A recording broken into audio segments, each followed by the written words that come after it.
Classes दोस्तों, Nanak classes के YouTube channel पे आपका स्वागत है। आज है 24 अप्रैल 2020 और 24 अप्रैल 2020 के जितने भी most important Rajasthan current affairs के क्वेश्चन बनते हैं आज हम उनका डिस्कस करेंगे। तो आपको पता है 24 अप्रैल खास दिन है। आज 24 अप्रैल को हम पंचायती राज दिवस बनाते हैं क्योंकि 24 अप्रैल 1993 को 73वां संविधान संशोधन के तहत पंचायती राज का संविधान में जोड़ा गया था और जो ग्रामीण क्षेत्र में ब्लॉक स्तर पर, खंड स्तर पर और ग्राम स्तर पर जो थी। तो आज नरेंद्र मोदी जी इस पंचायती राज दिवस पर भी वीडियो कॉन्फ्रेंसिंग के तहत सरपंचों को संबोधित करेंगे। तो 24 अप्रैल 2020 के जितने भी मोस्ट इंपॉर्टेंट क्वेश्चन बनते हैं उनका डिस्कस करेंगे। पूरा वीडियो ध्यान से देखना और लास्ट में आपसे क्वेश्चन पूछे जाएंगे जिनके जवाब आपको कमेंट बॉक्स में देना और महत्वपूर्ण तथ्य के साथ आपको लास्ट में एक विधानसभा 15वीं विधानसभा के बारे में जानकारी प्राप्त हो रही है। तो जल्दी से वीडियो को लाइक कर दो, शेयर कर दो अपने दोस्तों में और अगर आप चैनल पे नए हैं तो इसको सब्सक्राइब जरूर कर लेना। तो टुडे मोस्ट इंपॉर्टेंट क्वेश्चन, पहला क्वेश्चन, राजस्थान रॉयल्स ने अपनी पहली क्रिकेट अकादमी का अनावरण किस देश में किया है? राजस्थान रॉयल्स जानते हो आप, भलीभांति आपको पता है आईपीएल अभी डिसमिस हो चुके हैं। जब भी कोई सिस्टम बनेगा तो आईपीएल होंगे और आईपीएल अभी अप्रैल महीने में चल रहे होते हैं। तो पहली क्रिकेट अकादमी का अनावरण किया ब्रिटेन के अंदर, किसने? राजस्थान रॉयल्स ने। मुख्य तथ्य देखें तो आईपीएल फ्रेंचाइजी राजस्थान रॉयल्स ने ब्रिटेन में अपनी क्रिकेट अकादमी का अनावरण किया। राजस्थान रॉयल्स के ब्रांड एम्बेसडर शेन वार्न है और शुभंकर है शेर, जिसे मूंछ सिंह कहते हैं। मालिक मनोज बादले और लचलान मर्डोक, आपने देखा होगा झंडा देखा होगा उस पर शेर का निशान। और इस टीम के मालिक कौन है? तो मनोज बादले और लचलान मर्डोक। प्रथम आईपीएल 2008 में होता और उसकी विजेता टीम भी कौन थी? राजस्थान रॉयल्स। अब मुझे जल्दी से कमेंट करके बता दो 2008 में जब राजस्थान रॉयल्स विजेता रही थी उस समय राजस्थान रॉयल्स के कप्तान कौन थे? राजस्थान रॉयल्स के कप्तान कौन थे? ये कमेंट करके मुझे जरूर बताओगे। पहले क्वेश्चन की बात यहाँ चल रही है, राजस्थान रॉयल्स क्रिकेट अकादमी।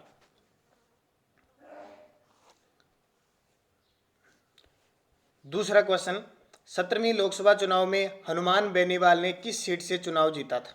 बहुत चर्चित है, हनुमान बेनीवाल ने किस सीट से चुनाव जीता था? पहले ये विधायक थे, अब ये सांसद बन चुके हैं 17वीं लोकसभा चुनाव में। तो ध्यान रखना, नागौर से। कहाँ से? नागौर से हनुमान बेनीवाल सांसद बने थे, मेंबर ऑफ पार्लियामेंट यानी एमपी बने थे, लोकसभा के अंदर निर्वाचित हुए थे। मुख्य तथ्य देख लेते हैं। तो 17वीं लोकसभा चुनाव में आरएलपी पार्टी, आरएलपी के हनुमान बेनीवाल ने नागौर सीट से चुनाव जीता। उन्होंने ज्योति मिर्गा को हराया था। इससे पहले हनुमान बेनीवाल खींवसर नागौर से क्या थे? विधानसभा सदस्य थे। अब विधानसभा सदस्य से इन्होंने त्याग पत्र देकर लोकसभा में चुनाव जीत लिया। तो ये इंपॉर्टेंट आरएलपी इनकी पार्टी है, क्वेश्चन यहाँ से पूछा जा सकता है। और इनका चुनाव चिन्ह है बोतल है। क्या है इनका जो चुनाव चिन्ह है इस पार्टी का? वो बोतल है, क्योंकि राजस्थान के अंदर भाजपा और कांग्रेस के बाद तीसरी बड़ी पार्टी अगर कोई मानी गई है अब की बार तो वो आरएलपी मानी गई है। तीसरा क्वेश्चन, मिस इंडिया 2019 का खिताब राजस्थान की किस महिला ने जीता? बहुत ही इंपॉर्टेंट क्वेश्चन है, एग्जाम में तो आ चुका है लेकिन फिर भी 2019 का क्वेश्चन है तो रिपीट होगा। मिस इंडिया 2019 का खिताब तो ये हमारी राजस्थान की सुमन राव ने जीता था। किसने? राजसमंद जिले की है सुमन राव, उन्होंने ये खिताब जीता था। और भी इंपॉर्टेंट इनके बारे में अब आपको बताता हूँ। राजस्थान की सुमन राव ने मिस इंडिया 2019 का खिताब जीता और थाईलैंड में हुई मिस वर्ल्ड में तीसरे स्थान पर रही। देखो, जो मिस इंडिया, हर देश की अपनी एक मिस चुनी जाती है, वो फिर वर्ल्ड प्रतियोगिता में भाग लेती है। तो अब की बार जो थाईलैंड के अंदर मिस वर्ल्ड हुआ था उसमें ये सुमन राव तीसरे स्थान पर रही थी। बहुत बड़ी बात होती है तीसरे स्थान पर रहना। और मिस वर्ल्ड 2019 का खिताब किसने जीता था? टोनी एन सिंह ने जीता था। Tony N Singh miss world का खिताब जीतती है।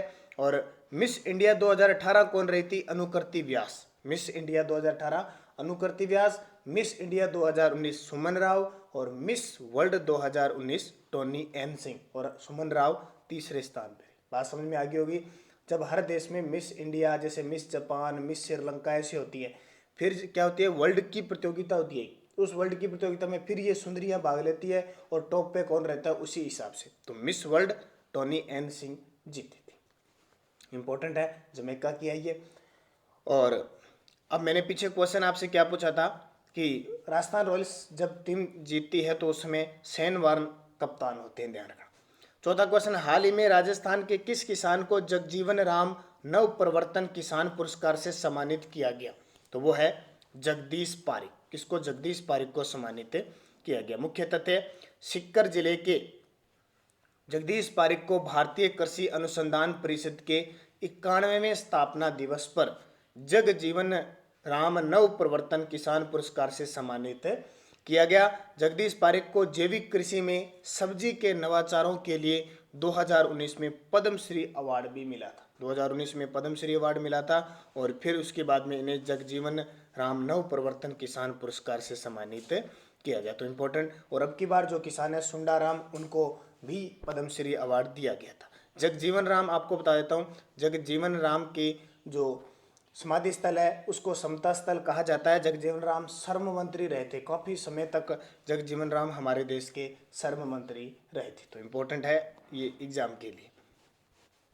पांचवा क्वेश्चन, डॉक्टरों और हेल्थ वर्कर्स पर हमला को गैर जमानती अपराध बनाने के लिए केंद्र सरकार ने एक अध्यादेश, एक अस्थायी कानून के जरिए किस कानून में बदलाव किया है? तो ये किया है आपदा प्रबंधन अधिनियम, महामारी रोग अधिनियम 1897, महामारी रोग अधिनियम 1897 में संशोधन बदलाव किए। मुख्य तथ्य देखें तो अध्यादेश का नाम क्या है? देखो बहुत इंपॉर्टेंट बनेगा ये। अध्यादेश का नाम महामारी रोग संशोधन अध्यादेश 2020 किसका स्थान लेगा? महामारी रोग अधिनियम 1897 का। हमला होने पर दोषी को 7 साल की सजा और 5 लाख तक का जुर्माना। अभी कोरोना वायरस है, आपको पता है, बहुत सारे लोग नर्सों वगैरह पे या किसी भी स्वास्थ्य अधिकारी विभाग के हमला कर रहे हैं या कुछ गाली गलौज करके उल्टा सीधा बोल रहे हैं, तो उनके लिए स्पेशल ये अध्यादेश जारी किया गया है। यानी जब संसद का सत्र नहीं चल रहा होता है और किसी कानून की जरूरत पड़ जाती है तब अध्यादेश जारी करता है राष्ट्रपति अनुच्छेद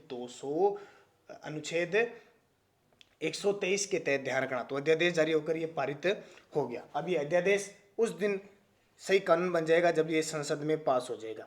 तो इस ऑर्डिनेंस से क्या फायदा तो देखो, डॉक्टरों, नर्सों, पैरामेडिकल, मेडिक्स, आशा कार्यकर्ताओं को फायदा होगा जो अपनी जान की परवाह करे बगैर कोरोना से निपटने में सेवाएं दे रहे हैं। अपराध किस तरह का माना जाएगा? तो इस तरह का अपराध संज्ञेय यानी नॉन बेलेबल होगा।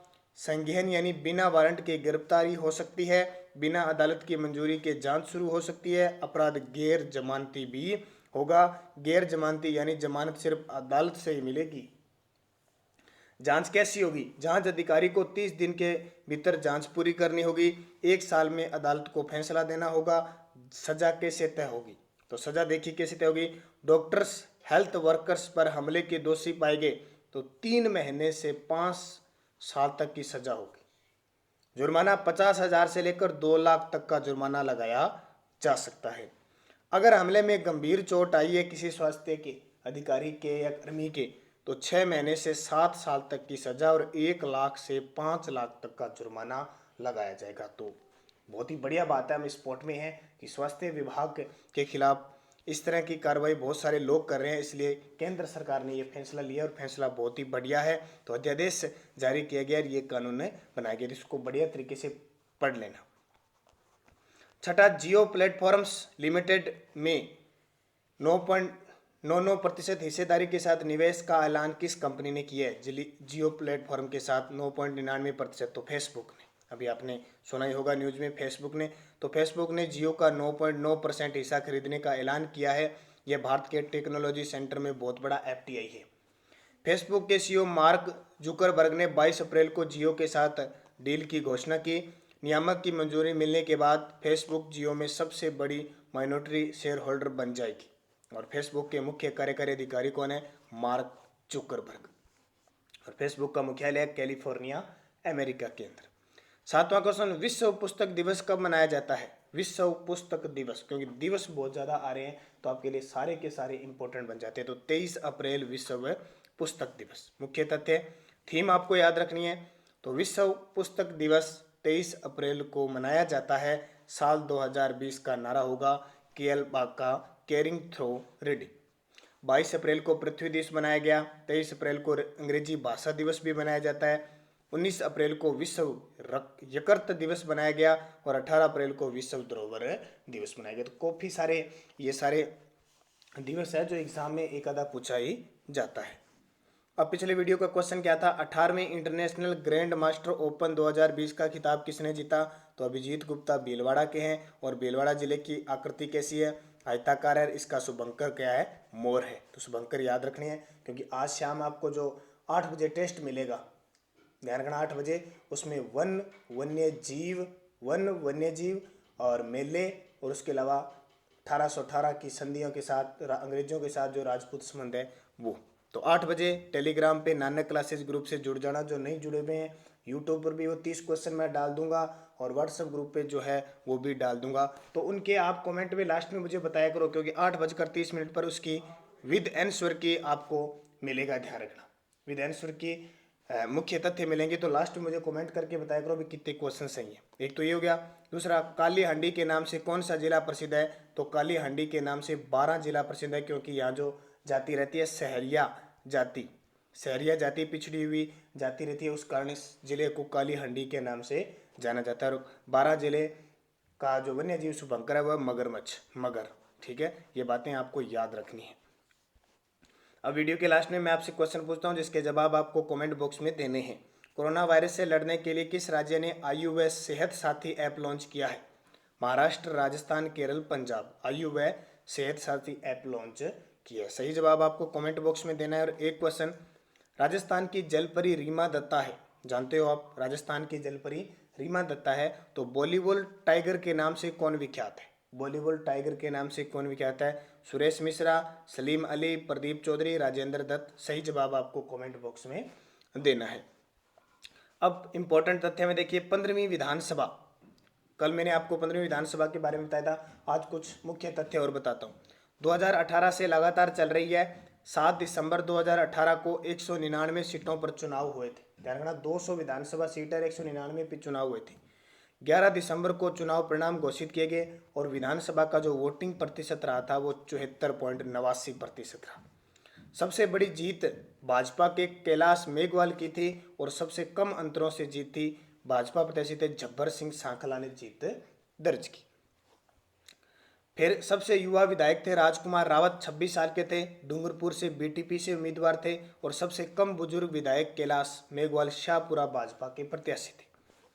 अब देखिए, 199 सीटों पर चुनाव क्यों हुए? क्योंकि अलवर जिले के रामगढ़ विधानसभा सीट पर मतदान होने से पहले ही एक बसपा प्रत्याशी की क्या हो गई? मृत्यु हो गई। इस कारण वहाँ मतदान स्थगित किया गया, और जहाँ एक बार स्थगित हो जाता है मेन चुनाव, तो उसके बाद में वहाँ उपचुनाव होते हैं। तो 28 जनवरी 2019 को मतदान हुए, कांग्रेस पार्टी की प्रत्याशी साफिया जुबेर जीत गई थी वहाँ पे उपचुनाव में। अक्टूबर 2019 में खीमसर, नागौर और मंडावा झुंझुनू विधानसभा सीट पर विधानसभा उपचुनाव में खीमसर से आरएलपी के नारायण बेनीवाल और मंडावा सीट से कांग्रेस प्रत्याशी रीटा चौधरी विजय रही थी। आपको पता है, फिर 2 सीटों पे चुनाव हुए। क्यों? क्योंकि वो 2 सीटें खाली कैसी हुई कि वहाँ के जो विधायक थे वो सांसद बन गए, एमपी बन गए। इसलिए एक तो भी मैंने बताया था हनुमान बेनीवाल, और एक शायद संतोष अहलवाद थी झुंझुनू से, उनके लोकसभा में जाने के बाद ये 2 सीटें खाली। तो यहाँ भी क्या हुए थे? उपचुनाव। तो कल फिर हम इसी 15वीं लोकसभा चुनाव पे कुछ एक बातें और करेंगे। इंपॉर्टेंट क्या थी, कितने प्रतिशत मतदान पिछले साल से कम हुआ, एक इंपॉर्टेंट फैक्ट में फिर लेके आएंगे। तो ये इंपॉर्टेंट बात, और वो मैंने आपको बता दिया। 8 बजे आपको टेस्ट मिलता है, 8:30 पर उसकी व्याख्या मिलती है टॉपिक के अनुसार, और 9 बजे हमारा जो टॉपिक रहेगा वो आपको टेलीग्राम, नानक क्लासेस ग्रुप और यूट्यूब पर बता दिया जाएगा, और साथ में एक क्वेश्चन पूछ लिया जाएगा। इसकी पीडीएफ आपको नानक क्लासेस ग्रुप टेलीग्राम पर उपलब्ध हो जाती है। तो धन्यवाद। जय हिंद, जय भारत, शुभ दिन।